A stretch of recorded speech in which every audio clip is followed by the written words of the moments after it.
Bago tayo mag-umpisa sa ating istorya, i-comment mo naman kung taga saan ka at anong oras ka nanonood ngayon. Malay mo, habang binabasa mo ito, may kapareho kang gising pa sa ibang lugar, naghihintay din ng kwentong magpapaalala na kahit gaano kabigat ang buhay, may mga gabing bigla na lang nagbabago ang takbo ng kapalaran. Sa bayan ng San Jacinto, kilala ng marami ang isang dalagang hindi mahilig makipagtalo, hindi mahilig magpaliwanag, at lalong hindi sanay huniin ng awa kahit hirap na hirap na. Siya si Maristela Villanueva, pero Stella ang tawag sa kanya ng mga taong malalapit sa kanya. 27 taong gulang siya, payat, kayumanggi, simpleng manamit, at laging may bitbit na lumang bag na halos mas matanda pa yata sa ilan niyang tsinelas. Hindi siya kagandahang pangmayaman, hindi rin siya iyong babaeng madaling mapansin sa unang tingin. Pero kapag nakita mo siyang tumulong sa matanda, magpakain ng batang gutom, o magpuyat para sa kapatid niyang may lagnat, doon mo maiintindihan kung bakit may mga taong kahit taimik ay may bigat sa mundo. Lumaki si Stella sa gilid ng palengke ng San Jacinto. Ang bahay nila ay maliit na barong-barong na pinagtagpi-tagping yero, kahoy, at mga lumang tarpaulin na nakuha ng kanyang ama sa tambakan. Ang ama niyang si Mang Damaso Villanueva ay dating driver ng truck, isang lalaking sanay sa kalsada at sanay sa pagod. Ang ina naman niyang si Aling Pelahia ay mananahi, may kamay na parang hindi napapagod humawak ng karayom kahit minsan ay nanginginig na sa gutom. Noong bata pa si Stella, madalas niyang marinig ang boses ng kanyang ina habang nananahi sa ilalim ng mahinang ilaw. "Anak," sabi noon ni Aling Pelahia, "hindi masama ang maling mahirap. Ang masama, iyong mawalan ka ng awa sa kapwa dahil lang sa nahihirapan ka." Hindi iyon nakalimutan ni Stella. Kahit maraming beses siyang nilait, iniwan, at ginamit ng ibang tao, dala-dala niya pa rin ang aral ng kanyang ina na huwag maging bato ang puso. Nang mamatay ang kanyang ina sa sakit sa baga, 16 na taong gulang pa lang si Stella. Ilang taon makalipas, nasundan ito ng pagkamatay ng ama niya sa aksidente sa trabaho. Naiwan sa kanya ang nakababatang kapatid na si Yandro, na noon ay 10 taong gulang lamang. Mula noon, si Stella na ang tumayong ina, ama, ate, at sandalan ng bata. "Ate, hindi na lang ako mag-aaral," minsang sabi ni Yandro habang nakaupo sila sa harap ng maliit nilang mesa. "Tutulong na lang ako sa palengke." Tinitigan siya ni Stella, pagod ang mata pero matigas ang boses. "Hindi, ikaw ang magtatapos sa atin. Kung ako hindi nakatapos, hindi ibig sabihin pati ikaw susuko." "Pero ate, pagod ka na." Ngumiti si Stella kahit nangingilid ang luha niya.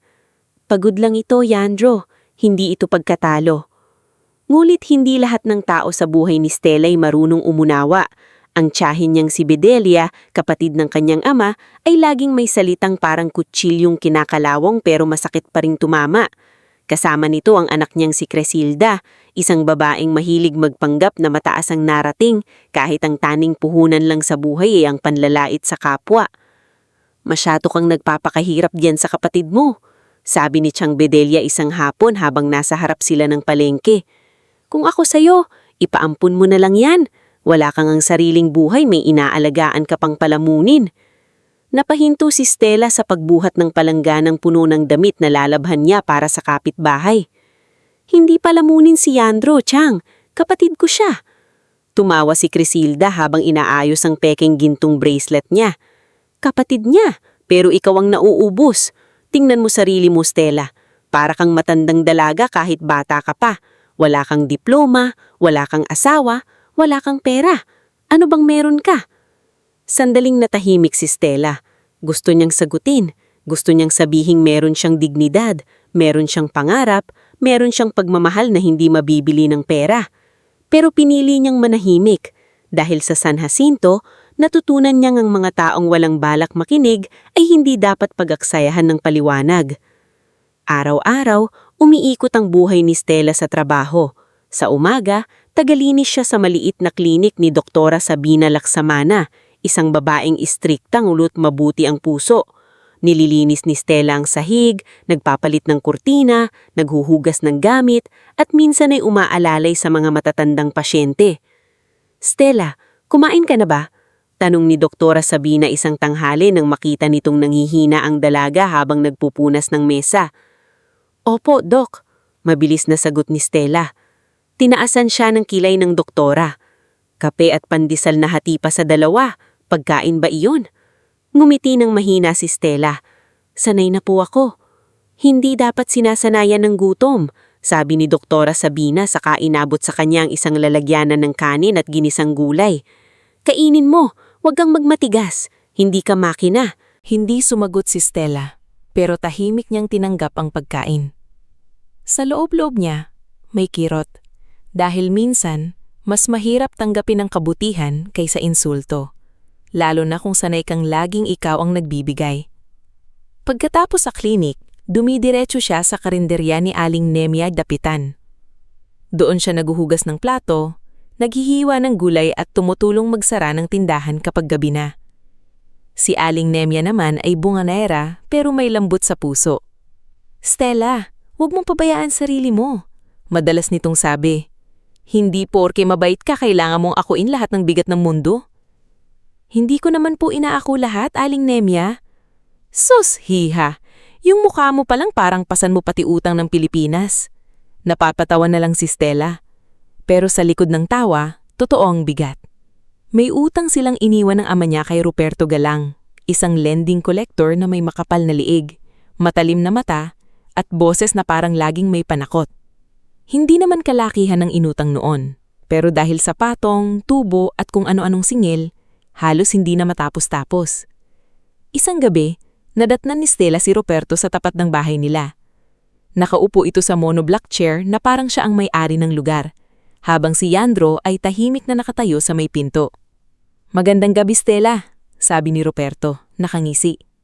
"Sahod na bukas sa klinik, hindi ba?" Huminga ng malalim si Stella. "Magbibigay po ako ng kalahati." "Kalahati?" Tumawa si Ruperto. "Akala mo ba sari-sari store ito na pwedeng tingi-tingi?" "May tuition po si Yandro." Lumapit si Ruperto at bahagyang yumuko para pantayan ang mukha niya. "Hindi kami tatakbo sa utang, pero wag niyo pong idamay ang kapatid ko." "Kung ayaw mong madamay siya," malamig na sabi ni Ruperto, "magbayad ka." Umalis ito pagkatapos mag-iwan ng banta. Ngunit naiwan kay Stella ang takot na parang bato sa dibdib. Nang gabing iyon, habang natutulog si Yandro, tahimik siyang umiyak sa labas ng bahay. Ayaw niyang makita ng kapatid na durog na siya. Ayaw niyang malaman nitong minsan, ang ate niyang laging matapang ay gusto na ring sumuko. Pero bukod sa utang, may isa pang sugat si Stella na matagal na niyang dinadala. Noong 18 taong gulang siya, minsan siyang naging tagapag-alaga ng isang mayamang pamilya sa kabilang barangay. Isang batang babae iyon na mahina ang baga. Isang gabi, habang wala ang mga magulang, bigla itong inatake ng matinding hika. Ginawa ni Stella ang lahat. Tumawag ng tulong, binuhat ang bata, tumakbo sa kalsada pero huli na nang dumating sa ospital. Hindi niya kasalanan, sabi ng doktor noon. Pero hindi iyon pinaniwalaan ng pamilya. Sa galit at lungkot, ibinunton nila kay Stella ang sisi. "Pinabayaan mo siya!" sigaw ng ina ng bata noon. "Kung anak mo yan, baka binantayan mo." Mula noon, nagkaroon ng takot si Stella sa paghawak ng sanggol o batang may sakit. Kapag may umiiyak na bata sa klinik, tinutulungan niya pa rin, pero may bahagi ng puso niyang naninginig. Pakilamdam niya, anumang hawakan niyang inosenteng buhay ay maaaring mawala. Kaya nang gabing iyon, nang bumuhos ang malakas na ulan sa San Jacinto at pauwi na siya mula sa klinik, hindi niya alam na ang pinakamatinding pagsubok ng kanyang takot ay naghihintay sa gilid ng kalsada. Madilim ang daan malapit sa lumang waiting shed, pundi ang poste ng ilaw at ang taning liwanag ay mula sa paminsang kidlat sa langit. Basang-basa na ang laylayan ng palda ni Stella. Yakap niya ang lumang bag niya sa dibdib habang nagmamadaling umuwi. Iniisip kung may ubo pa ba si Yandro at kung sapat pa ba ang bigas nila hanggang kinabukasan. Bigla siyang napahantang. May narinig siyang iyak. Mahina, putol-putol, parang kuting na iniipit. Tumingin siya sa paligid. "Sino yan?" Walang sumagot. ulan lang ang naririnig niya at ang malayong ugong ng motorsiklong papalayo. Muling umiyak ang tinig, mas malinaw ngayon. Dahan-dahang lumapit si Stella sa waiting shed. Ilalim ng sirang upuan, may nakabalot na puting kumot. Una niyang inisip basura lang yun o iniwang damit. Pero nang gumalaw ito, nanlamig ang buong katawan niya. Santo Diyos ko! Lumuhod siya sa basang semento at hinawi ang kumot. Isang sanggol. Maputla, nanginginig at namumula ang pingis sa lamig. Katabi nito ang isang itim na leather bag. Mamahali ng itsura. May mutik sa gilid at tila minadaling iniwan. Napaatras si Stella. Bumalik sa isip niya ang batang namatay noon. Ang sigaw ng ina. Ang tingin ng mga tao na parang kriminal siya. Ang salitang pinabayaan mo siya. Hindi pwede. Bulong niya. Baka may naghahanap sa'yo. Baka mapagbintangan ako. Gulit muling umiyak ang sanggol. At sa iyak na iyon, parang may humawak sa puso niya.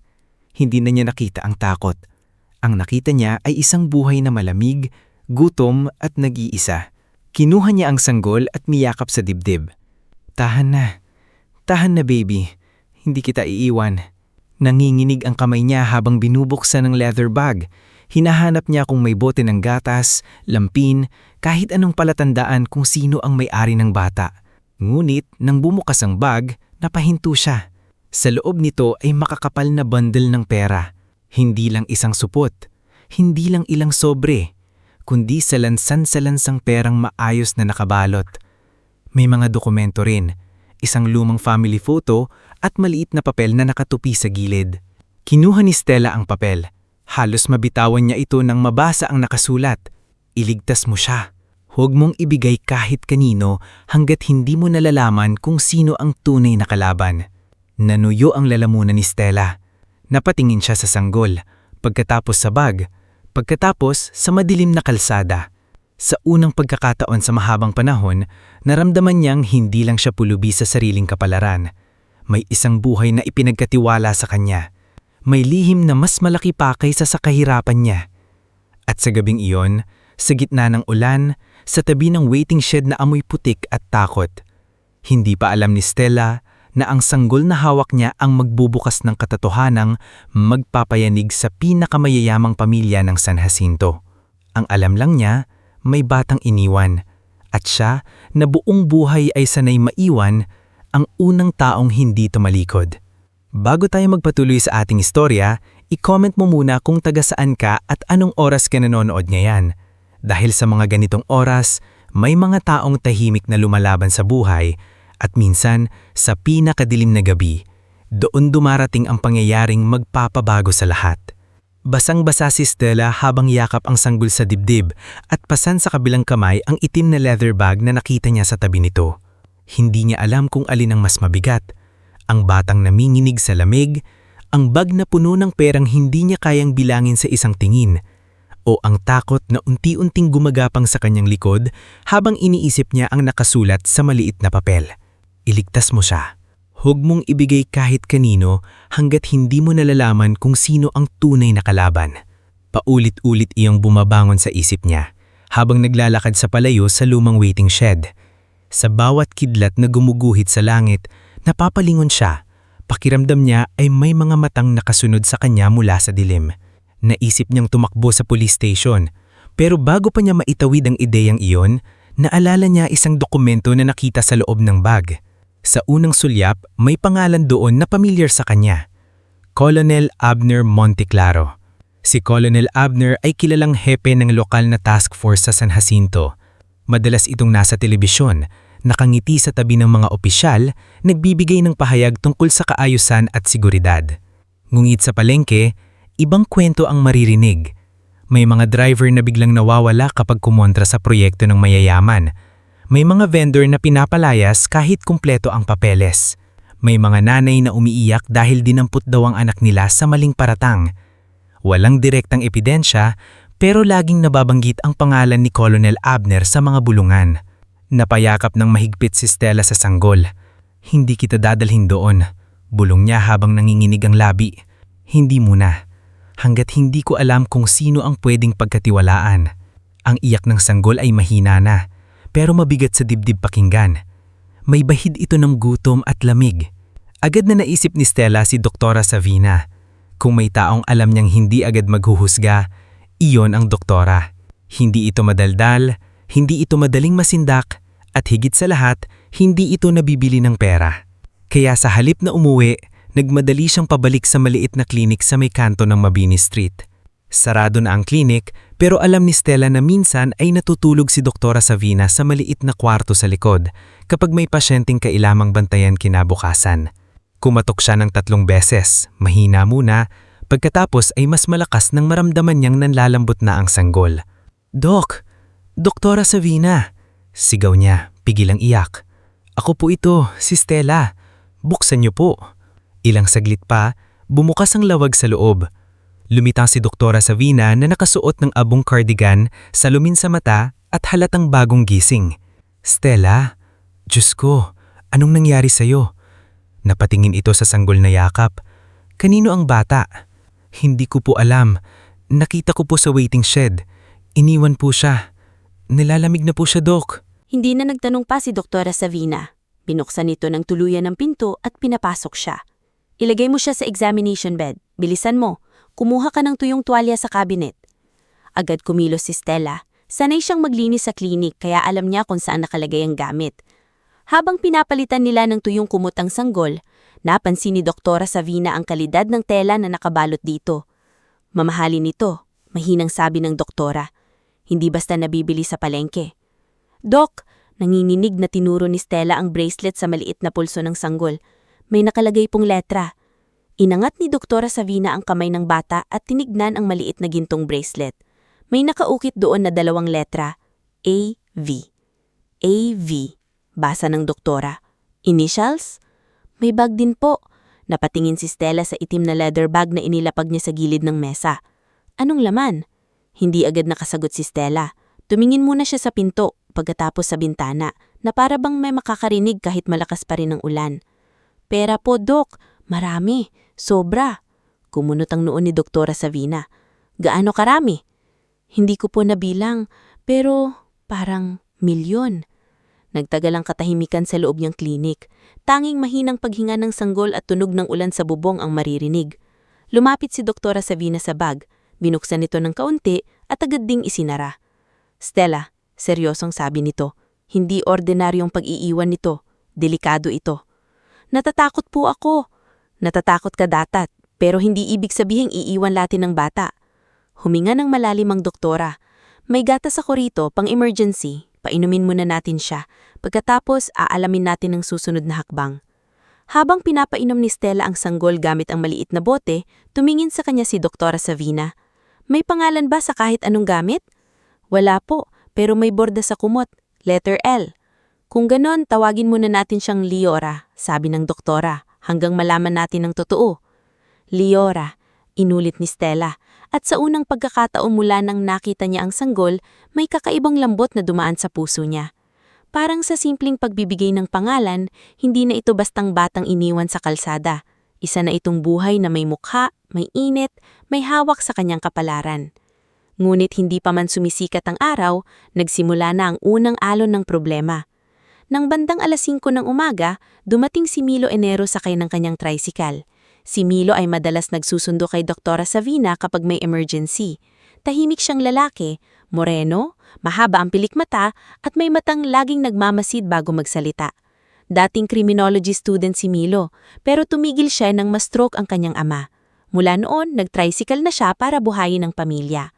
Pagpasok niya sa klinik, nakita niya si Stella na nakaupo sa tabi ng examination bed habang natutulog si Baby Liora. "Stella?" Gulat niyang tanong, "Bakit ka nandito? Kanino ang sanggol?" Bago pa makasagot si Stella, nagsalita na si Doktora Savina. "Milo, isasara mo muna ang bibig mo bago ka magtanong ng marami. Kailangan namin ng taong marunong magmaneho at marunong mag-isip." Napatingin si Milo sa doktora, pagkatapos kay Stella. "May gulo ba?" "Malaki," sagot ni Stella. Ikinwento nila sa kanya ang nangyari, ngunit hindi muna ipinakita ang buong laman ng bag. Sapat nang malaman ni Milo na may batang iniwan, may dokumentong may pangalan ng makapangyarihang tao, at may bantak na nakasulat sa papel. Tahimik na nakinig si Milo. Nang matapos si Stella, tumingin siya sa bintana.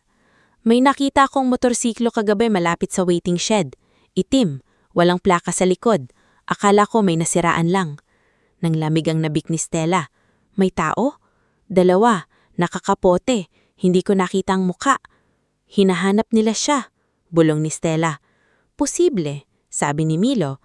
At kung totoo iyon, hindi ligtas ang bahay mo. Ngunit hindi pwedeng manatili sa klinik si Baby Liora ng matagal. Maraming pasyente ang dumarating doon. Kapag may nakita, kakalat ang balita. At sa isang bayan tulad ng San Jacinto, ang sikreto ay parang usok. Kahit takpan mo, makakahanap ng butas palabas. Nagpasya silang iuwi muna ni Stella ang sanggol bago dumami ang tao sa kalsada. Isinilid nila ang bag sa lumang sako, parang ordinaryong gamit lang. Si Milo ang naghatid sa kanya gamit ang tricycle, habang si Doktora Savina ay nagbigay ng gatas, lamping, gamot sa lagnat at maliit na notebook. Isusulat mo lahat dito, Stella. Kahit 1 pisong gagastusin mo mula dyan, ilista mo. Petsa, halaga, dahilan. Hindi dahil pinaghihisingalan kita, kundi dahil darating ang araw na kailangan mong patunayan na hindi ka magnanakaw. Tumango si Stella. Hindi ko po gagalawin kung hindi kailangan. Alam ko, pero ang mundo hindi laging naniniwala sa mabuting intensyon. Kailangan mo ng ebidensya. Pagdating ni Stella sa bahay, gising na si Yandro. Nanlaki ang mata nito nang nakitang sanggol. Ate, kaninong bibi yan? Saglit na natigilan si Stella. Ayaw niyang magsinungaling sa kapatid, pero ayaw rin niya itong matakot. May nakita kong iniwan sa kalsada. Pansamantala muna siyang nandito habang inaayos namin kung saan siya ligtas. Lumapit si Yandro at tumingin kay Baby Liora. Kawawa naman. Nalamig siya? Oo. Ano pangalan? Liora muna. Muganda. Dahan-dahang hinawakan ni Yandro ang maliit na paa ng sanggol. Ate, parang ang liit niya. Paano siya nag-iisa doon? Hindi nakasagot si Stella. Dahil iyon din ang tanong na bumabasag sa puso niya. Inilagay niya ang leather bag sa lumang baol ng kanilang ina sa ilalim ng mga lumang tela at sirang makinang panahi. Habang isinasara niya iyon, pakiramdam niya ay hindi lang pera ang itinatago niya, kundi isang lihim na maaaring ikamatay nila. Pagsapit ng tanghali, nagsimula ng kumalat ang tsismis. Hindi niya alam kung sino ang unang nakakita, pero nang pumunta siya sa karinderya ni Aling Nemia para bumili ng lugaw, may mga matang nakasunod sa kanya. Ay, siya ba yun? Bulong ng isang tinderang nagngangalang Charina. May dala raw na sanggol kagabi, sagot ng kasama nito. Baka anak niya na tinago. Hindi kaya ninakaw? Napatigil si Stella, pero nagpatuloy siya sa paglakad. Sanay siya sa bulong, pero ngayon ay iba ang tusok. Hindi lang siya ang masasaktan sa tsismis, may sanggol na maaring mapahamak. Sa karinderya, sinalubong siya ni Aling Nemia. Stella, totoo ba? May bata ka raw? May pinulot po ako kagabi, Aling Nemia. Iniwan sa kalsada. Natigilan ng matanda. Diyos ko, nasaan? Nasa bahay po, ligtas naman. Tinitigan siya ni Aling Nemia. Sa halip na usisain, kumuha ito ng mainit na sabaw, kanin at 2 pirasong pritong itlog. Dalhin mo ito, libre. Hindi po, Aling. Tumahimik ka. Hindi ito oras para sa hiya. At sabihin mo sa akin kung may kailangan ka. Hindi ako mayaman, pero marunong akong magbantay ng sikreto. Napuno ng luha ang mata ni Stella, pero pinigilan niya. Salamat po. Hindi pa siya nakakalayo nang marinig niya ang boses ni Criselda. Aba, Stella, totoo pala ang balita. Lumapit ito kasama si Tiang Bedelia, parehong halatang sabik sa gulo. May anak ka na palang itinatago? Hindi ko anak. Mahinang sagot ni Stella. Hindi raw anak, singit ni Tiang Bedelia. Kanino? Sa hangin? Tiang, iniwan siya sa kalsada. Tutulungan ko lang hanggang ano? Matalim na tanong ni Criselda. Hanggang may manghingi kang pera sa tunay na magulang? Alam ko na yan, baka plano mo pang palabasing bayani ka. Napatingin ng mga tao. May ilang nakikinig, may ilang umiiling. May ilang naghihintay lang ng mas malaking eskandalo. Huminga ng malalim si Stella. Hindi ko kailangang ipaliwanag sa inyo ang lahat. Ay, may tinatago nga, sabi ni Criselda. Baka dapat ipagbigay alam na sa pulis. Doon unang kinabahan ng todo si Stella. Hindi dahil ayaw niya sa batas, kundi dahil may pangalan si Colonel Abner sa dokumentong nakita niya. Kung makarating agad sa maling tao ang balita, maaaring hindi na niya muling makita si Baby Liora. Mabilis siyang umuwi. Ngunit hindi niya alam na sa kabilang kanto, may isang lalaking nakatayo sa lilim ng poste, si Ruperto Galang. Nakita nito ang pagmamadali niya, ang takot sa mukha at ang kakaibang pag-iingat. Napangisi si Ruperto habang hinihit-hit ang sigarilyo. May tinatago ka, Stella, at mukhang mas malaki pa sa utang mo sa akin.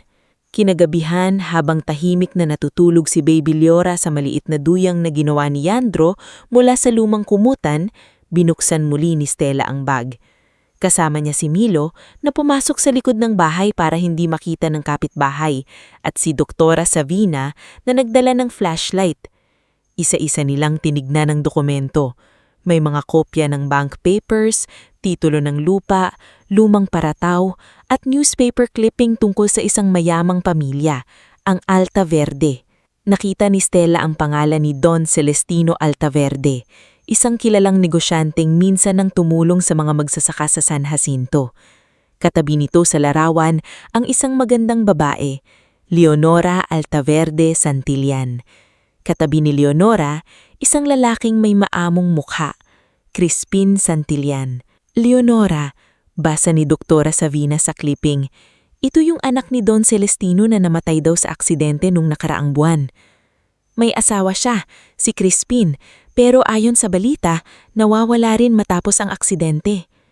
Napatingin si Stella kay Baby Liora. Ibig sabihin, hindi natin alam pero may posibilidad na konektado ang batang ito sa kanila. May isa pang larawan sa ilalim ng folder. Doon kasama ni na Don Celestino at Leonora ang isang lalaking nakangiti ng malapad, nakasuot na mamahaling barong. Nakasulat sa likod ng larawan ang pangalang Veridiano Altaverde. Kapatid ni Leonora, siya ang nagpapatakbo na ngayon ng negosyo ng Altaverde. Palagi siyang nakasa TV, nagdo-donate sa simbahan, sa ospital, sa mga bata. Tahimik na tumingin si Stella sa sanggol. Kung totoo ang kutob nila, ang batang natutulog sa munting duyan sa barong-barong nila ay maaaring anak ng pamilyang pinag-aagawan ng kapangyarihan at ang perang nasa bag ay hindi biyaya na basta napulot. Isa itong susi, isa itong patibong, isa itong dahilan para may humabol sa kanila. Dok, mahinang sabi ni Stella, ang daming pera rito. Pwede kong itong bayad sa utang. Pwede kong ipagamot si Yandro kapag nagkasakit. Pwede akong makaalis dito. Tumingin sa kanya si Doktora Sabina. Hindi mapanghusga, kundi malungkot. Alam ko. Pero hindi ko pera yan. Hindi. Napapikit si Stella. Isang luha ang tumulo sa pisngi niya. Bakit parang ngayon pa dumatang kung kailan hirap na ako? Lumapit si Milo at mahinang nagsalita. Minsan, Stella, hindi dumarating ang pera para bilhin ng buhay natin. Minsan dumarating ito para subukin kung sino tayo kapag may pagkakataon na tayong magkamali. Hindi sumagot si Stella. Kinuha niya ang notebook na ibinigay ni Doktora Sabina. Sa unang pahina, isinulat niya ang petsa, pagkatapos ang unang gastos, gatas, lampin, gamot. Nilagay niya ang halaga, kahit maliit. Pirma niya. Pirma ni Doktora Sabina bilang saksi. Sa simpleng pagsusulat na iyon, nagsimula ang unang pagbabago sa kanya. Hindi pa siya ligtas, hindi pa siya malaya sa utang, hindi pa niya alam kung sino ang kakampi at kalaban. Pero habang yakap niya si Liora, isang bagay ang malinaw sa kanya. Hindi na siya babalik sa pagiging dalagang laging yumuyuko. Dahil mula nang makita niya ang sanggol sa kalsada, may buhay ng umaasa sa tapang na matagal niyang itinago. Bago tayo magpatuloy sa ating istorya, i-comment mo muna kung taga saan ka at anong oras ka nanonood ngayon. Minsan, sa bawat gabing tahimik kang nanonood, may kwentong nagpapaalala na ang tapang ay hindi palaging sigaw o dahas. Minsan, ito ay simpleng pagpili na protektahan ang taong walang laban kahit ikaw mismo ay nanginginig ng takot. Mula noong gabing nakita ni Milo ang itim na motorsiklong walang plaka sa dulo ng iskinita, hindi na muling nakatulog ng mahimbing si Stella. Kahit nakapikit siya, naririnig pa rin niya sa isip ang mahinang andar ng makina. Kahit tahimik na ang labas ng bahay, pakiramdam niya ay may matang nakadikit sa bawat siwang ng kanilang barong-barong. Sa tuwing iiyak si Baby Liora, agad siyang napapabangon, hindi lamang para alungin ang bata, kundi para tignan kung may tao bang palapit. Lumipas ang mga araw na parang bawat minuto ay may dalang panganib. Hindi na nila binuksan ng madalas ang bintana, hindi na rin hinayaan ni Stella na makita ng kapitbahay ang mukha ni Liora. Kapag kailangang bumili ng gatas o gamot, si Milo ang lumalabas. Si Doktora Sabina naman ay dumaraan lamang kapag gabi na, dala ang stethoscope, bitamina at ilang pahina ng lumang dyaryo tungkol sa pamilyang Altaverde. Ngunit kahit delikado, may unti-unting nabubuong katahimikan sa loob ng maliit na bahay. Si Baby Liora na noong una ay mahina at madaling gumising ay nagsimulang lumakas. Namula ang pisngi nito, lumambot ang iyak at natuto ng ngumiti kapag naririnig ang boses ni Stella. Si Andrew naman, kahit bata pa, naging maingat na katulong ng ate niya. "Ate, tignan mo!" Bulhong ni Andrew habang hawak ang maliit na laruan na gawa sa lumang basahan. "Ngumiti siya sa akin!" Napangiti si Stella habang nagtitimpla ng gatas. "Baka natatawa siya sa mukha mo." "Grabe ka ate," biro ni Andrew, pero halatang masaya. "Kapag lumaki to, ako ang magtuturo sa kanyang magbasa." Natigilan si Stella sa sinabi ng kapatid. Kapag lumaki ito. Ang salitang iyon ay may bigat dahil alam niyang hindi niya anak si Liora. Alam niyang anumang oras, kapag nalaman nila ang totoo, maaaring kailanganin niyang ibalik ang bata sa tunay nitong pamilya. Pero habang tumatagal, habang binubuhat niya ito sa madaling araw, habang pinapatahan niya ito kapag may kabag, habang nakikita niya ang maliit nitong kamay na kumakapit sa daliri niya, unti-unting may bahagi ng puso niyang ayaw nang bumitaw. Isang gabi, dumating si Milo na may dalang balita. Basang-basa ang buhok nito sa ambon at halatang nagmadali. "May nakita akong pangalan sa lumang record sa munisipyo," sabi niya habang umuupo sa maliit na bangko. Si Attorney Isandro Quijano, dating legal counsel ng Altaverde family. Hindi na siya lumalabas sa publiko kapag tapos ng aksidente ni Leonara. "Nasaan siya mayon?" tanong ni Doktora Sabina. "Sa sitio Malvarosa, nakatira sa bahay ng pinsan niya. Pero ayon sa nakausap kong dating kaklase, nagtatago raw." Tumingin si Stella kay Liora na natutulog sa duyan. "Kung nagtatago siya, ibig sabihin may alam siya." "Posible," sagot ni Milo. "Pero delikado siyang lapitan. Kung may nagmamanman sa atin, baka masundan tayo." "Hindi tayo pwedeng manatiling naghihintay," sabi ni Stella. Mas buo ang boses kaysa dati. "Habang pinapatagal natin, mas lumalaki ang tsansang mahanap nila si Liora. Kailangan nating malaman kung sino ang dapat pagkatiwalaan." Kinaumagahan, nagkunwari si Stella na pupunta lamang sa klinik. Iniwan muna niya si Liora kay Doktora Sabina sa likod na kwarto ng klinika, habang si Yandro ay pumasok sa eskwela na may mahigpit na bilin na huwag magsasalita tungkol sa sanggol kahit kanino. Si Milo ang nagmaneho ng tricycle papuntang sitio Malvarosa, pero hindi nila dinaanan ang pangunahing kalsada. Dumaan sila sa makipot na daang palayan, sa likod ng lumang bodega, at sa pulay na kahoy na bihirang gamitin. Tahimik ang biyahe. Ang tanging maririnig ay ang tunog ng makina at hampas ng hangin sa gilid ng tricycle. Napansin ni Milo na mahigpit ang kapit ni Stella sa bag na naglalaman ng ilang kopya ng dokumento at litrato. "Kinakabahan ka?"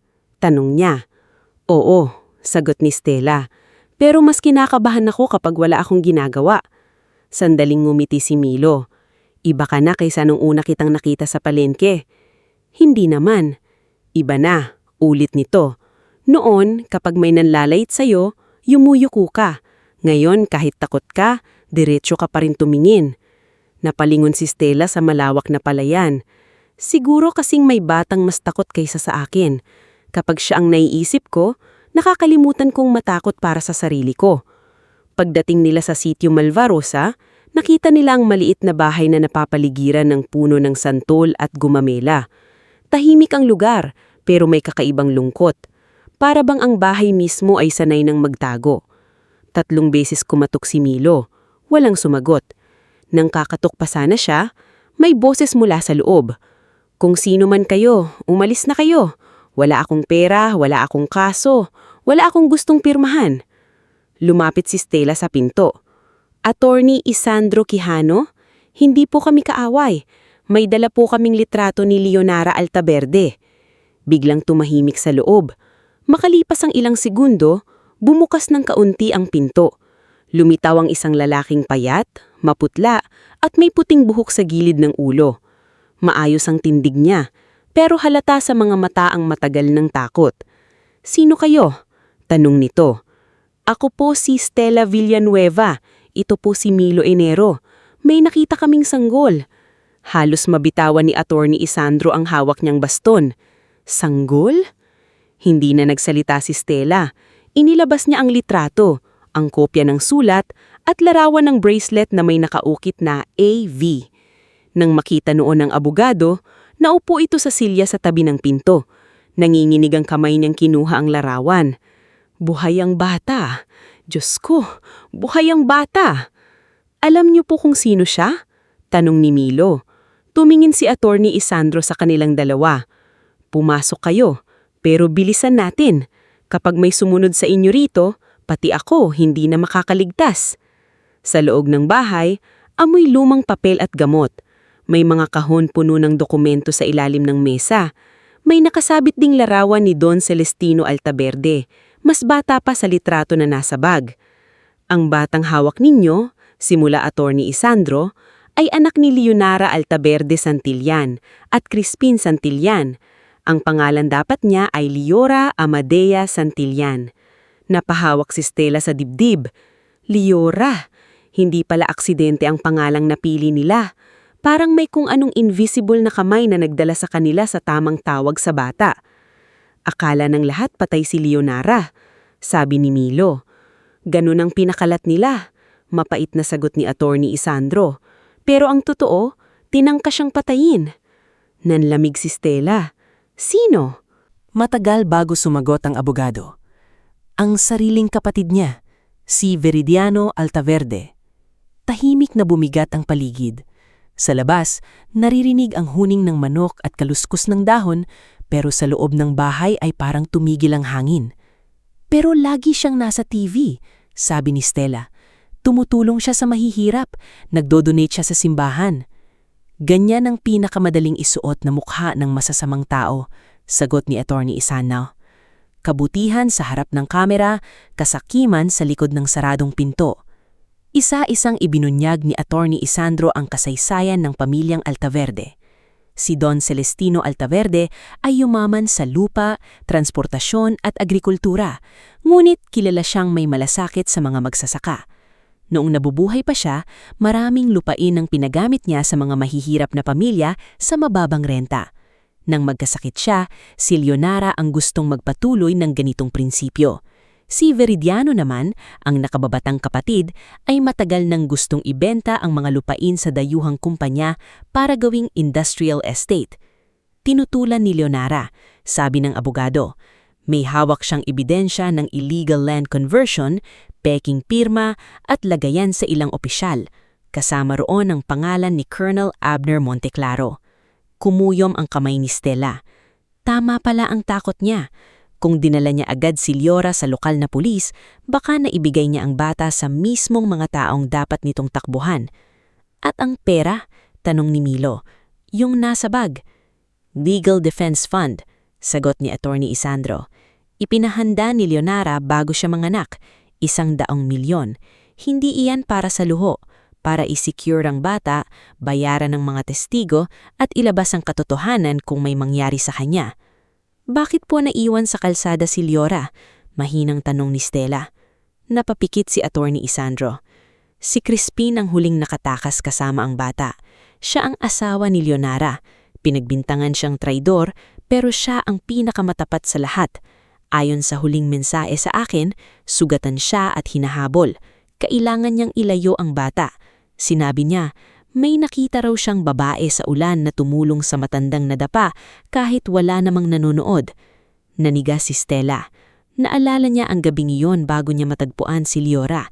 Sa tapat ng saradong butika, may isang matandang lalaking ang nadulas sa putikan. Tinulungan niya itong tumayo, pinunasan ng sugat sa siko gamit ang panyo niya at sinakay sa tricycle kahit naubos ang pamasahe niya. Hindi niya alam na may nakakita. Hindi niya alam na sa simpleng kabutihang iyon, isang ama ang magpapasya na ipagkatiwala sa kanya ang pinakamahalagang buhay nito. Si Crispin po, nanginginig ang tinig ni Stella. Nasaan siya ngayon? Hindi agad sumagot si Attorney Isandro. Sa katahimikan pa lang alam na ni Stella ang sagot. Nakita ang katawan niya sa ilog makalipas ang 2 araw, sabi ng abogado. Pero pinalabas nilang aksidente, walang investigasyon, walang hustisya. Napaiyak si Stella, hindi lamang para kay Crispin, kundi para kay Liora. Isang sanggol na hindi pa marunong magsalita pero may dugo ng ibinayad ang ama para mabuhay siya. Umuwi sina Stella at Milo na mas mabigat ang dala kesa noong papunta sila. Hindi na lang ito tungkol sa batang iniwan. Hindi na lang ito tungkol sa perang nasa baon. Isa na itong laban sa isang pamilyang winasak ng kasakiman. Pagbalik nila sa San Jacinto, nadatnan nila si Doktora Savina sa klinik na kinakarga si Liora. Ngunit iba ang itsura ng doktora. Matigas ang mukha, nakakunot ang noo. May pumunta rito. Sino? Tanong ni Milo. Isang babae, nagpakilalang social worker, Madam Corvina Salcedo raw. May dala pang papeles. Hinahanap ang sanggol na di umano'y naiulat na nawawala. Nanlamig si Stella. Nasaan siya? Pinaalis ko. Sinabi kong wala akong alam. Tumingin si Doktora Savina kay Stella. Pero hindi siya naniwala. Hindi pa sila nakakahuma nang biglang may kumutok ng malakas sa pinto ng klinik. Doktora Savina, sigaw ng boses ng babae sa labas. Buksan niyo po, may kasama na akong barangay officer. Kailangan naming inspeksyonin ang klinik. Nagtinginan sina Stella, Milo at Doktora Savina. Si Baby Liora ay biglang umiyak na parang naramdaman ng panganib. Likod, bulong ni Milo. Ngayon na. Mabilis silang kumilos.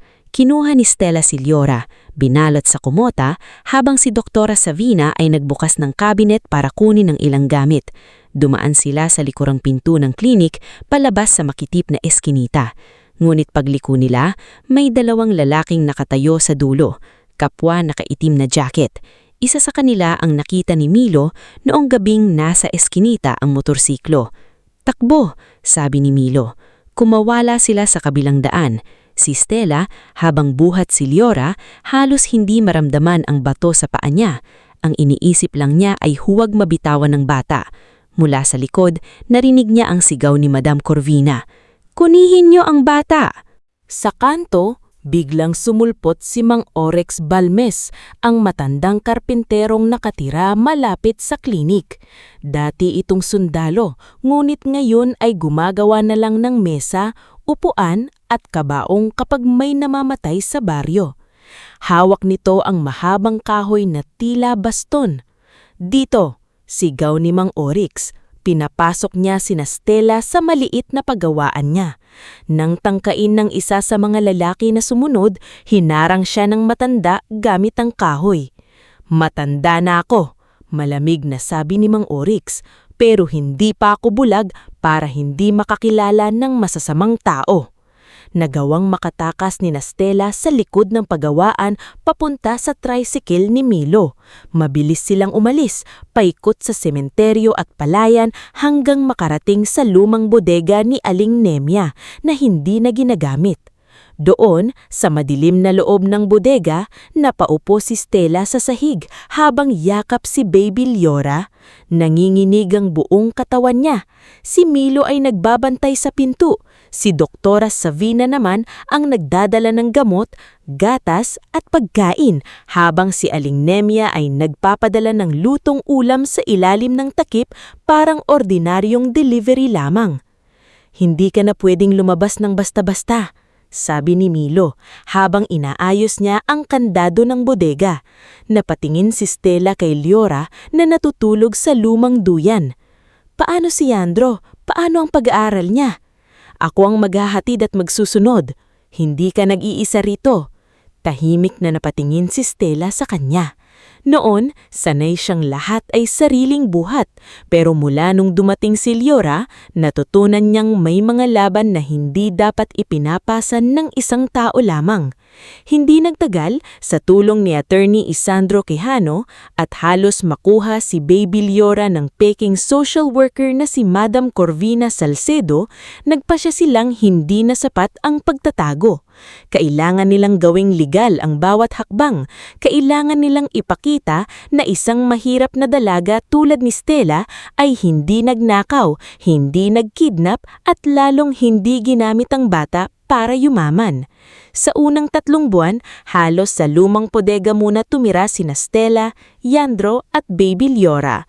Si Milo ang nagbabantay sa labas tuwing gabi. Si Doktora Savina naman ang nagdadala ng gamot, gatas at pagkain, habang si Aling Nemia ay nagpapadala ng lutong ulam sa ilalim ng takip parang ordinaryong delivery lamang. Hindi ka na pwedeng lumabas ng basta-basta, sabi ni Milo, habang inaayos niya ang kandado ng bodega. Napatingin si Stella kay Liora na natutulog sa lumang duyan. Paano si Yandro? Paano ang pag-aaral niya? Ako ang maghahatid at magsusunod. Hindi ka nag-iisa rito. Tahimik na napatingin si Stella sa kanya. Noon, sanay siyang lahat ay sariling buhat, pero mula nung dumating si Liora, natutunan niyang may mga laban na hindi dapat ipinapasan ng isang tao lamang.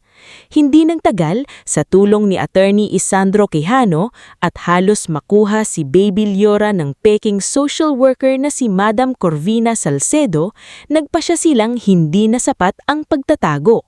Kailangan nilang gawing legal ang bawat hakbang. Kailangan nilang ipakita na isang mahirap na dalaga tulad ni Stella ay hindi nagnakaw, hindi nagkidnap at lalong hindi ginanit ang bata para yumaman. Sa unang 3 buwan, halos sa lumang bodega muna tumira sina Stella, Yandro at Baby Liora. Si Milo ang nagbabantay sa labas tuwing gabi. Si Doktora Savina naman ang nagdadala ng gamot, gatas at pagkain, habang si Aling Nemia ay nagpapadala ng lutong ulam sa ilalim ng takip parang ordinaryong delivery lamang. Hindi nagtagal, sa tulong ni Attorney Isandro Quijano, na ilagay nila ang malaking bahagi ng pera na nasa leather bag sa isang escrow account sa bangkong malayo sa San Jacinto. Hindi iyon ginastos ni Stella na parang premyo. Bawat transaksyon ay may resibo, bawat pirma ay may saksi at bawat piso ay may dahilan. Ang kaunting ginamit lamang ay para sa pangangailangan ni Liora, pagpapagamot ni Leonara kung sakaling matagpuan at paghahanap ng mga testigo na maaring magpabagsak kay Veridiano. Stella, sabi ni Attorney Isandro, habang pinipirmahan nila ang mga papeles sa maliit na opisina ng isang kakilala niyang notaryo. Maraming tao ang hindi maniniwala sa iyo. Sasabihin nila, mahirap ka kaya imposible na hindi ka natuksong kunin ang pera. Alam ko po, sagot ni Stella. Masasaktan ka. Sanay na po ako. Umiling ang abogado. Huwag mong sanayin ang sarili mo sa pananakit ng iba, pero gamitin mo ang sakit para hindi ka nila mapabagsak. Dahil hindi na siya makabalik sa dating niyang trabaho ng buo, tinulungan siya ni Aling Nemia at Doktora Savina na magbukas ng maliit na tindahan sa gilid ng bodega. Sa umaga, nagbebenta siya ng kape, pandesal at lugaw sa ilang pinagkakatiwalaang kapitbahay. Sa hapon, tinatanggap niya ang mga batang kailangang bantayan habang nasa trabaho ang mga magulang. Hindi pa iyon formal na daycare, pero unti-unti naging silungan iyon ng mga batang mahihirap sa lugar. Hindi alam ng marami na doon din nagsisimula ang mas malaking pangarap ni Stella, isang lugar kung saan walang batang iiwan sa kalsada gaya ni Liora. Lumipas ang 1 taon at lumakas si Baby Liora. Marunong na itong tumawa ng malakas kapag kinikiliti ni Yandro. Marunong na rin itong kumapit sa palda ni Stella at magpakarga kapag nakakarinig ng malakas na boses. Sa bawat paglaki ng bata, lumalalim ang pagmamahal ni Stella. Ngumit kasabay ng pagmamahal ay ang takot na baka isang araw kailangan niyang ibigay si Liora sa tunay nitong ina kung buhay pa nga si Leonara. Habang tahimik na bumubuo ng ebidensya sina Stella, hindi naman nananahimik si Veridiano Altaverde. Nagsimula siyang magpakalat ng balita. Sa radyo, may komentaristang nagsabing may isang babaeng mahirap daw na nagtatago ng anak ng mayamang pamilya kapalit ng ransom. Sa social media, kumalat ang malabong larawan ni Stella sa palengke na nilagyan ng caption, "Kidnapper" o "Gold Digger". Nang makita iyon ni Yandro sa cellphone ng kaklase niya, umuwi siyang umiiyak. "Ate," sabi niya, halos hindi makahinga sa sama ng loob. "Sabi nila kriminal ka raw. Sabi nila, ibenta mo na lang daw ang baby kung gusto mo ng pera." Napaupo si Stella. Parang may kamay na pumulupot sa lalamunan niya. Hindi na bago sa kanya ang laitin, pero iba ang sakit kapag pati ang batang pinalaki niya, pati ang kapatid na pinoprotektahan niya ay nadadamay sa kasinungalingan. "Hindi totoo iyon," mahinang sabi niya. "Alam ko, ate," sigaw ni Yandro umiiyak. "Pero bakit sila naniniwala? Bakit kapag mahirap tayo, parang ang dali nilang isipin na masama tayo?" Hindi agad nakasagot si Stella. Hinawakan niya ang kamay ng kapatid. "Kaya nga lalaban tayo, hindi para gumanti, kundi para malaman nila na ang katotohanan hindi dapat nakabase sa yaman ng nagsasalita." Mas lalo pang sumakit ang loob ni Stella nang malaman niyang kasama sa nagpapakalat ng maling kwento sina Tiang Bedelia at Crisilda. Sa isang lokal na interview, nakaupo ang dalawa sa harap ng kamera. Kunwari ay naaawa sa pamilya. "Matagal na naming napapansin na may kakaiba kay Stella," sabi ni Crisilda, pinipilit ang malungkot na muka. "Hindi namin alam kung bakit siya biglang nagkaroon ng sanggol. Bilang kamag-anak, nag-aalala lang kami." Sumingit si Tiang Bedelia. "Mahilig po talaga yang magpaawa. Sana lang po kung mayaman ang tunay na pamilya ng bata, ibalik na niya. Kawawa naman ang sanggol." Nang mapanood iyon ni Stella sa cellphone ni Milo, hindi siya sumigaw, hindi rin siya umiyak.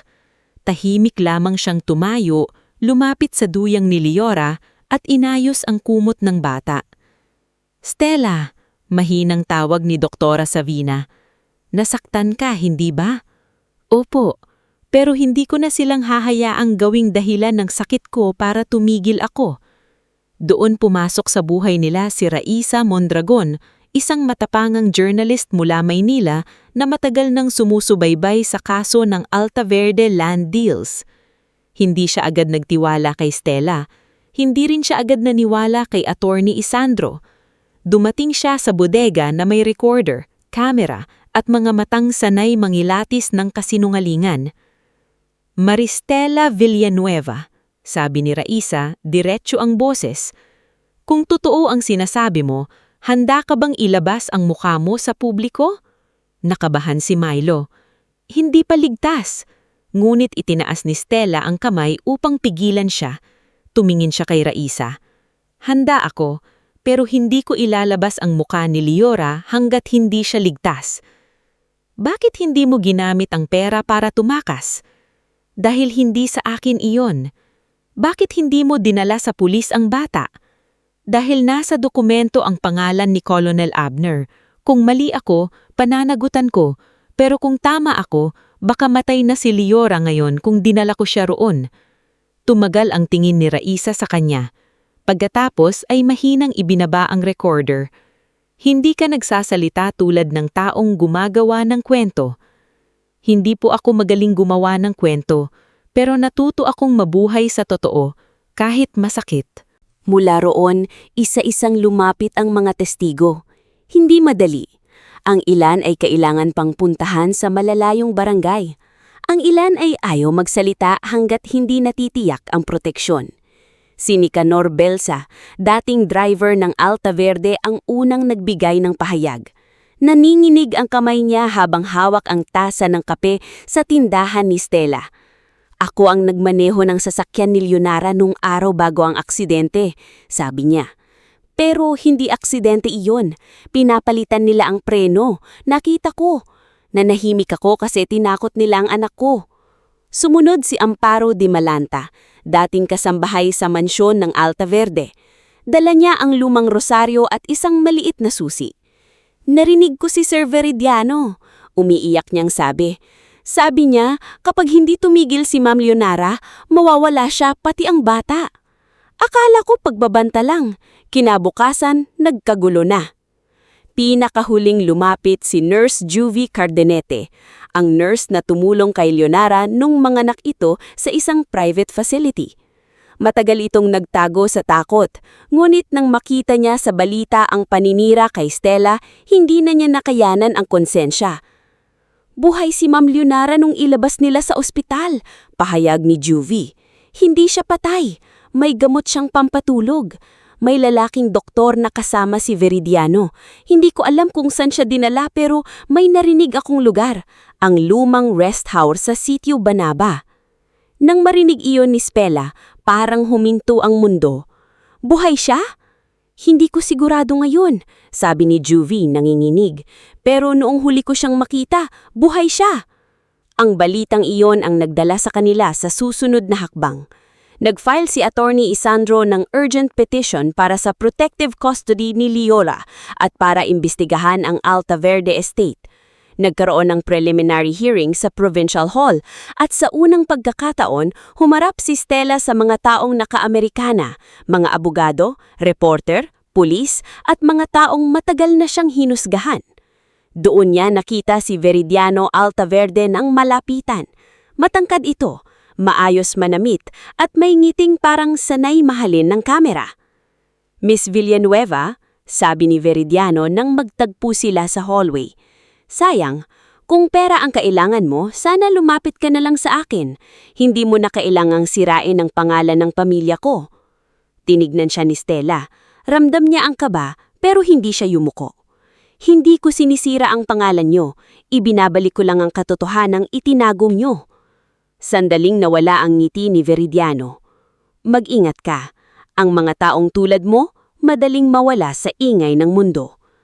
Hindi na po ako madaling mawala, sagot ni Stella. May naghahanap na sa amin ngayon. Nagsimula ang hearing, ngunit bago pa makapaglahad ng kumpletong ebidensya sina Attorney Isandro, nagkaroon ng kaguluhan. May tumawag kay Doktora Savina sa bodega. Si Baby Leora raw ay nilalagnat at kailangan ng gamot. Dahil abala ang lahat sa hearing, si Aling Nemia ang naiwan kasama ang bata. Ngunit nang dumating si Doktora Savina sa bodega, wala na si Leora. Nakita na lang ni Aling Nemia ang basag na pinto sa likod, ang nahulog na bote ng gatas at isang pirasong tela mula sa kumot ni Leora. Nang makarating ang balita sa hall, halos matumba si Stella. Hindi, bulong niya. Hindi nila pwedeng kunin siya. Tumakbo siya palabas kasunod sina Milo, Mang Oryx at Raisa na agad tumawag sa camera team niya. Hindi na sila naghintay sa lokal na pulis. Sa tulong ng isang batang nagtitinda ng sampagita na nakita ang van, nalaman nilang dinala si Leora papunta sa daang papunta sa Sitio Banaba, ang lugar na binanggit ni Nurse Juvie. Habang hinahabol nila ang van, halos hindi humihinga si Stella. Sa isip niya, bumabalik ang lahat. Ang waiting shed, ang ulan, ang unang yakap kay Leora, ang unang ngiti nito, ang pagtawag ni Andro dito na parang tunay nilang kapatid. Hindi niya kayang isipin na matapos ang lahat, muli na namang iiwan ng bata sa kamay ng masasama. Bilisan mo, Milo, pakiusap niya. Ginagawa ko na, sagot ni Milo, pigil ang kaba habang minamaneho ang tricycle sa lubak-lubak na daan. Sa wakas, narating nila ang lumang rest house ng Alta Verde. Malawak ang lupain, napapaligiran ng matataas na damo at sirang bakod. Sa likod, nakita nila ang van na ginamit sa pagdukot. Tahimik silang pumasok sa gilid, sa tulong ni Mang Oryx na kabisado ang paraan ng pagpasok sa mga lumang istruktura. Sa loob, narinig ni Stella ang iyak ni Leora. Hindi na niya inisip ang panganib. Sumugod siya papunta sa tunog, ngunit napahinto siya nang makita ang isang silid na may kama, mga medical aparatus at babaeng payat na payat, maplotla, ngunit buhay. Nakahiga ito, nakadextrose, at sa tabi nito ay si Baby Leora na hawak ng isang tauhan ni Veridiano. Nanginginig ang babae sa kama habang pilit na iniangat ang kamay. "Anak!" Halos hangin lang ang boses nito. "Leora!" Napahawak si Stella sa bibig. "Leonora!" Ang tunay na ina ni Bibi Leora ay buhay. Dahan-dahang lumapit si Stella, luhaan. Kinuha niya si Leora mula sa tauhang nataranta nang makita sina Milo at Mang Oryx sa likod. Nang maiabot niya ang bata kay Leonora, para bang nagbalik ang konting kulay sa mukha ng babae. "Salamat," bulong ni Leonora habang tumutulo ang luha. "Ikaw ang nagligtas sa kanya." Halos madurog ang puso ni Stella habang pinapanood ang mag-ina. Mahal niya si Leora, ngunit sa sandaling iyon, alam niyang ang pagmamahal ay hindi pagangkin. Minsan, ang pinakamalalim na pagmamahal ay ang lakas na ibalik ang isang anak sa bisig ng inang matagal nang ipinagkait sa kanya. Ngunit bago pa sila tuluyang makatakas, bumukas ang malaking pinto ng silid. Pumasok si Veridiano Altaverde. Kasunod sina Madam Porvina at 2 armadong tauhan. Wala na ang ngiti niyang pangkamera. Ang mukha niya ngayon ay purong galit. "Ang galing mo, Stella," malamig niyang sabi habang itinututok ang baril sa kanila. Isang hampas lupang tagalinis. Muntik nang pabagsakin ang buong pangalan ng Altaverde. Mahigpit na niyakap ni Stella si Leora, habang si Leonora ay pilit na bumabangon mula sa kamang matagal niyang naging kulungan. "Kuya," mahina ngulit matalim ang boses ni Leonora. "Tama na," ngumisi si Veridiano. "Tama na? Nagsisimula pa lang tayo." Sa loob ng silid na iyon, sa harap ng ina, ng batang matagal nang itinago, at ng dalagang minsang sanay yumuko, nagsalubong ang lahat ng kasinungalingan at katotohanan. At sa unang pagkakataon, wala nang tatakbuhan si Veridiano, kundi ang dahas na matagal niyang ginamit para patahimikin ang lahat. Bago tayo magpatuloy sa huling bahagi ng ating istorya, i-comment mo muna kung taga-saan ka at anong oras ka nanonood ngayon. Dahil sa pagtatapos ng kwentong ito, makikita natin na ang tunay na tagumpay ay hindi lang ang maparusahan ng masasama, kundi ang makabangon ng mga taong matagal nang ginawang biktima ng kasinungalingan. Sa loob ng lumang rest house ng Altaverde, parang huminto ang buong mundo. Nakatayo si Stella sa gitna ng silid, yakap si Baby Leora sa dibdib, habang si Leonora Altaverde Santillan ay pilit na bumabangon mula sa kamang matagal niyang naging kulungan. Sa may pinto, nakatayo si Veridiano Altaverde, ang lalaking ilang taon nang nagpapanggap na mabuting tagapagligtas ng mga mahihirap. Mulit sa likod ng magarang barong at mabangong pangalan, ay nakatago ang pusong kinain ng kasakiman. Itinututok niya ang baril sa kanila. "Ang galing mo, Stella," malamig niyang sabi. Isang hampas lupang tagalinis. Muntik ng pabagsakin ng buong pangalan ng Altaverde. Hindi gumalaw si Stella. Ramdam niya ang mabilis na tibok ng puso ni Leora sa kanyang dibdib.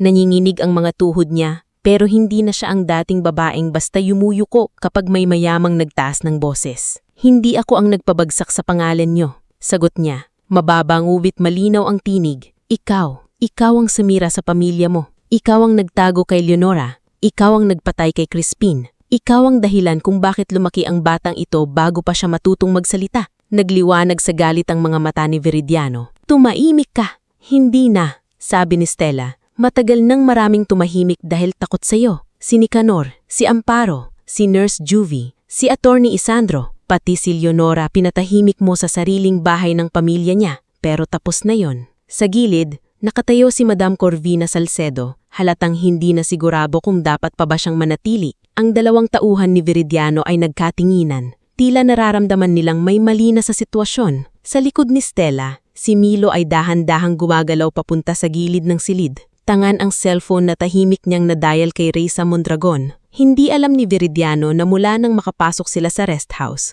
nakabukas na ang linya. Sa labas, si Reysa at ang camera team niya ay palapit na, kasama si Mang Oryx na kabisado ang lumang daanan sa likod ng bakuran. Hindi sila sumugod ng padalos-dalos dahil alam nilang may baril. Ngunit si Reysa, bilang journalist na sanay sa panganib, ay nagpadala na ng live location sa kanyang network at sa national authorities na matagal nang nagsusubaybay sa kaso matapos lumabas ang unang interview ni Stella. "Kuya," mahinang sabi ni Leonora mula sa kama. Napalingon si Veridiano kay Leonora. Sa isang saglit, makikita sa mukha niya ang bakas ng dating kapatid na isang araw ay lumaki kasama ni Leonora sa iisang tahanan. Ngulit mabilis iyong nilamon ng galit. "Hindi mo maintindihan, Leonora," sabi niya. "Ikaw ang paborito ni Papa. Ikaw ang pinagkatiwalaan Ako ang laging nasa likod. Ako ang laging pangalawa. Hindi iyon dahilan para wasakin mo ang pamilya natin, sagot ni Leonora. Hirap man ay malinaw ang bawat salita. Hindi dahilan iyon para agawin mo ang anak ko. Anak mo?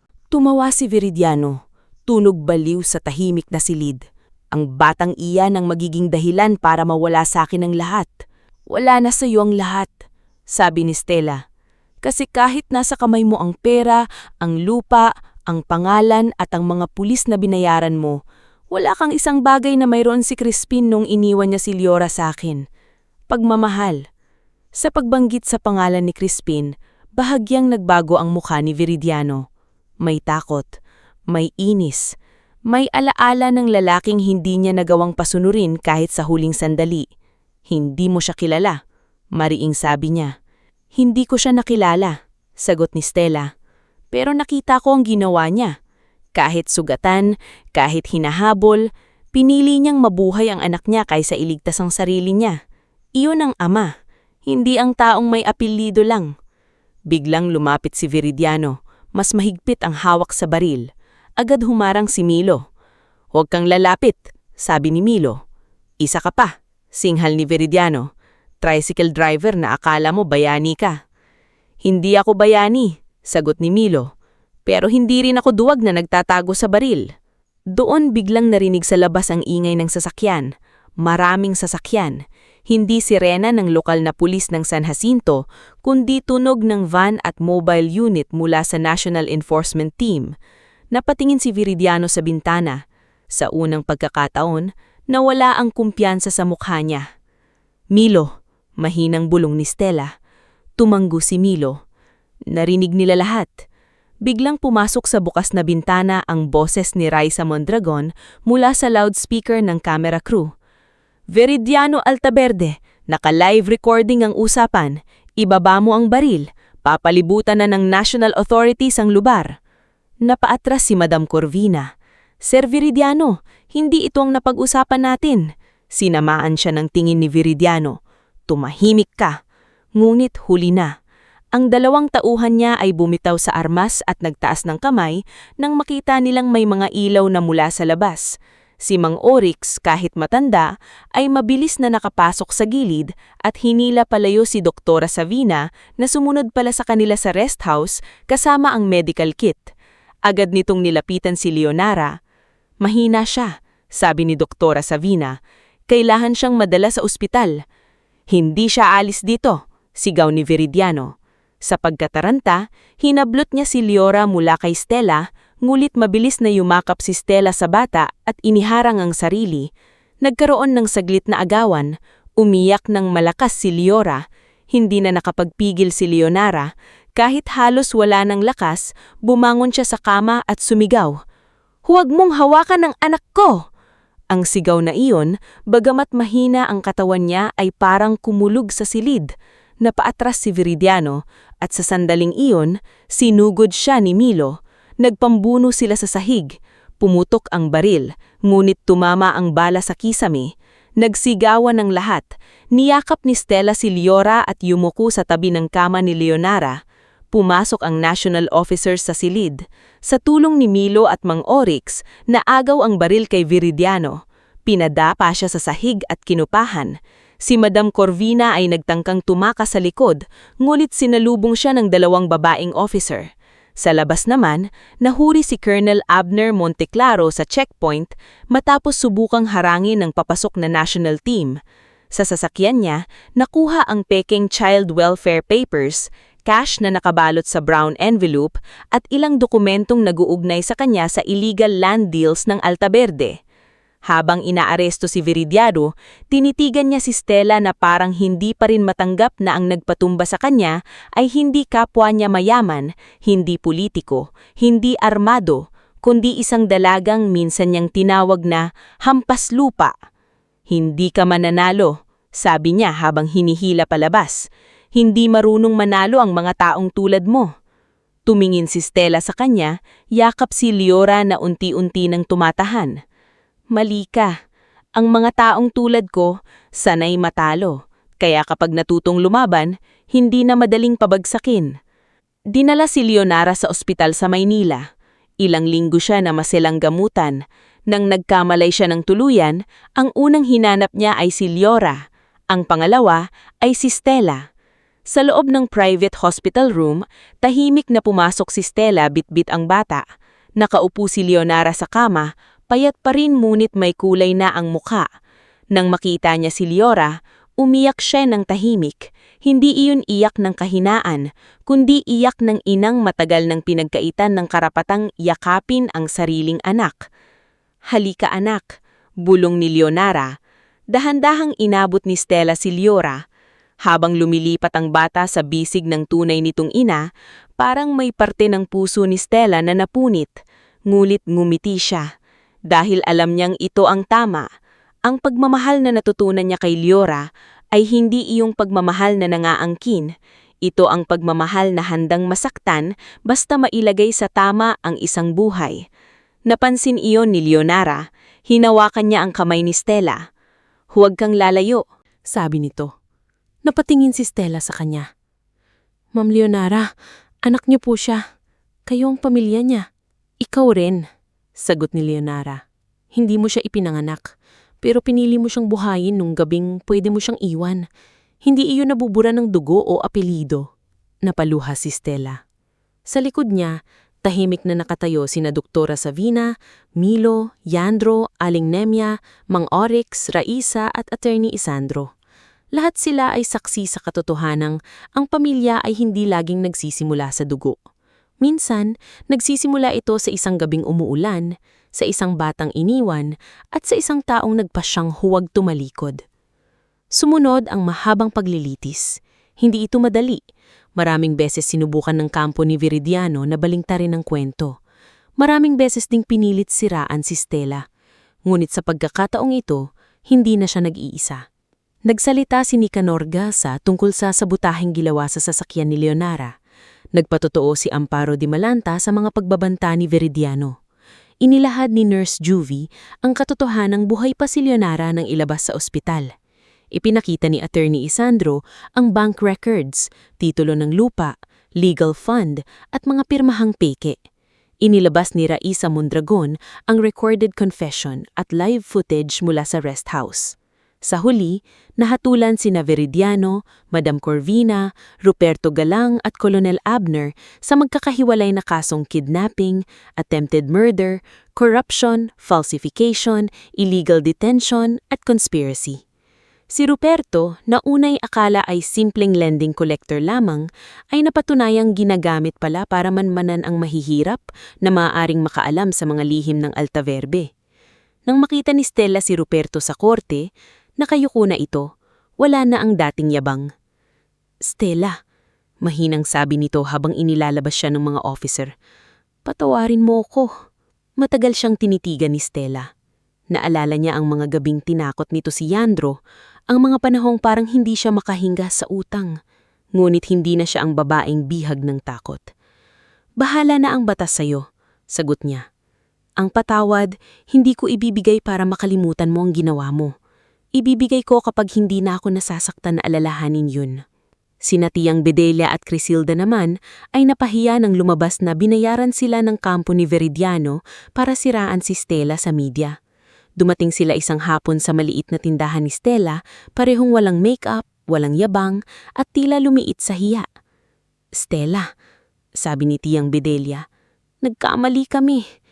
Tahimik na nag-aayos ng paninda si Stella. "Alam ko po." "Nadala lang kami," singit ni Crisilda, umiiyak.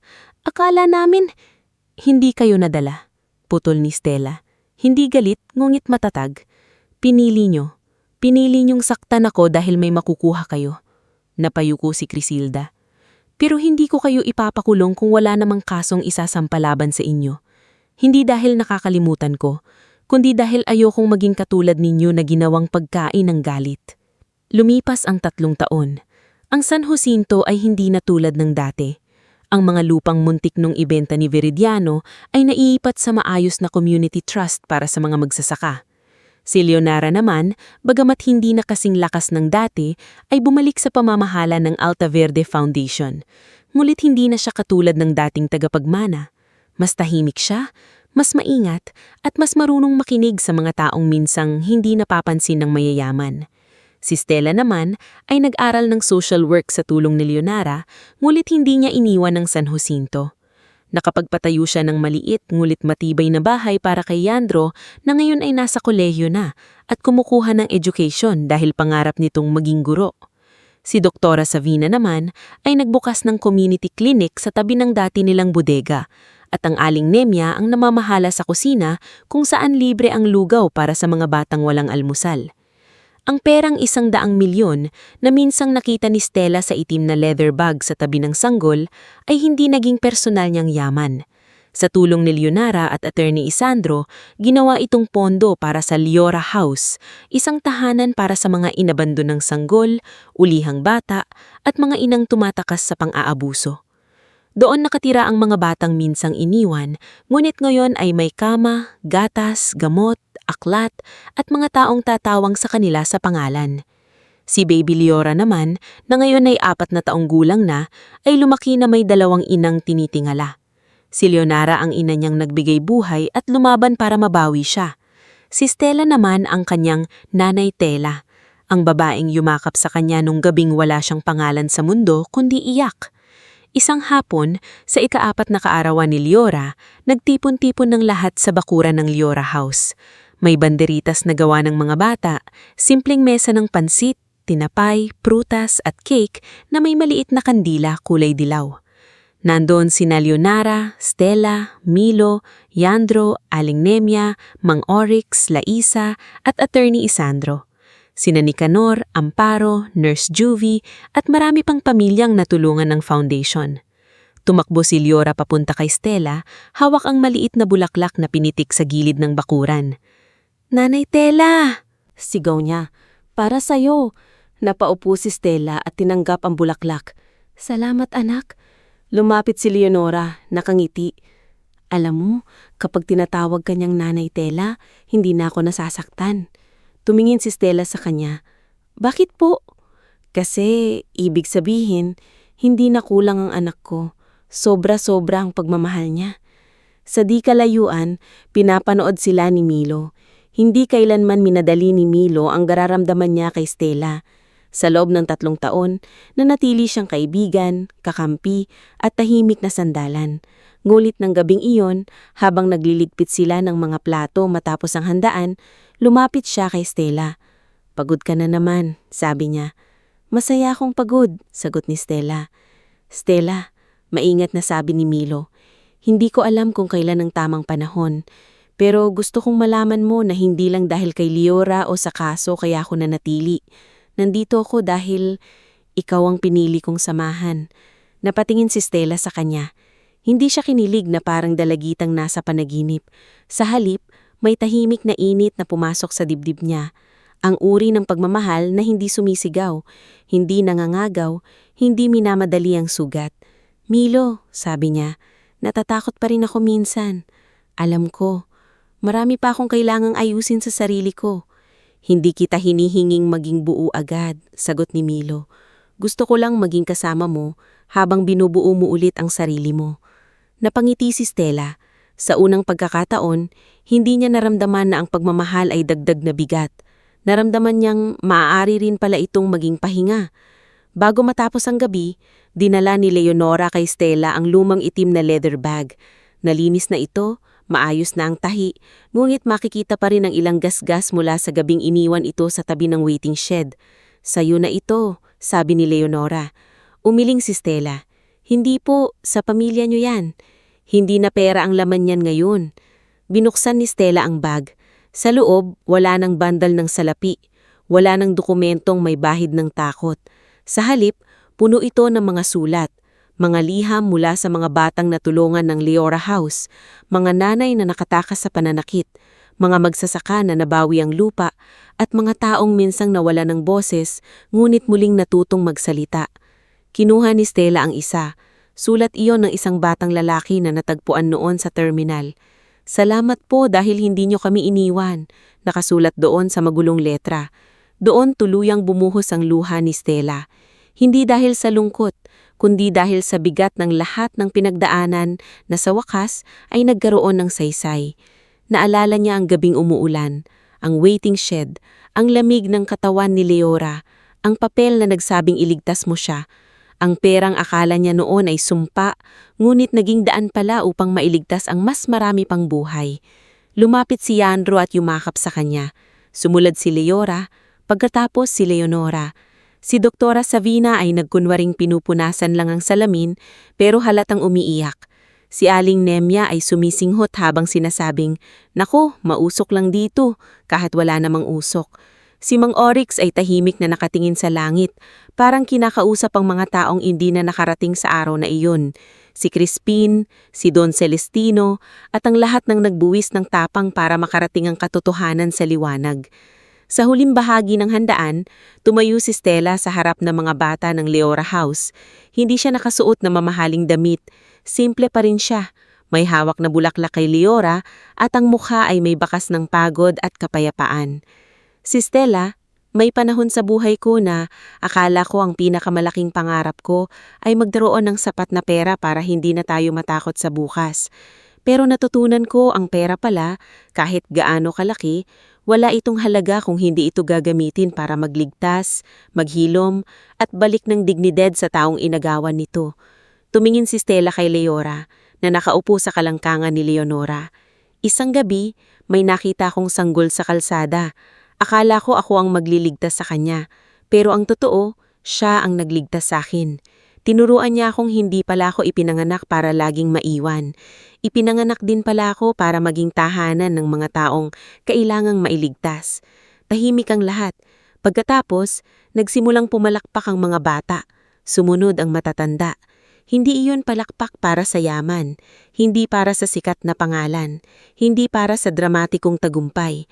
Palakpak iyon para sa isang babaeng pinili ang tama kahit maraming pagkakataon pwede siyang lumihis. Nang gabing iyon, habang nauubos na ang mga bisita at natutulog na ang mga bata sa loob ng Leora House, umupo si Stella sa bangko sa labas. Sa tabi niya, nakapatong ang lumang leather bag na puno ng mga sulat. Sa malayo, tanaw niya ang kalsadang dati niyang dinaanan sa ulan. Hindi na niya kinakatakutan ng alaalang iyon, dahil alam niya na ngayon na ang gabong iyon ay hindi ang simula ng kapahamakan niya. Iyon ang simula ng buhay na matagal nang naghihintay sa kanya. At sa San Jose, sa lugar kung saan siya minsang tinawag na walang-wala, naging malinaw sa lahat na hindi pala ang 100 milyon ang tunay na kayamanan na napulot ni Stella sa kalsada. Ang tunay niyang napulot ay isang dahilan para mabuhay ng may tapang, isang pamilyang pinili siya, at isang batang nagpatunay na kahit ang taong buong buhay na iniiwan ay maaari rin palang maging tahanan ng mga taong kailangang mailigtas.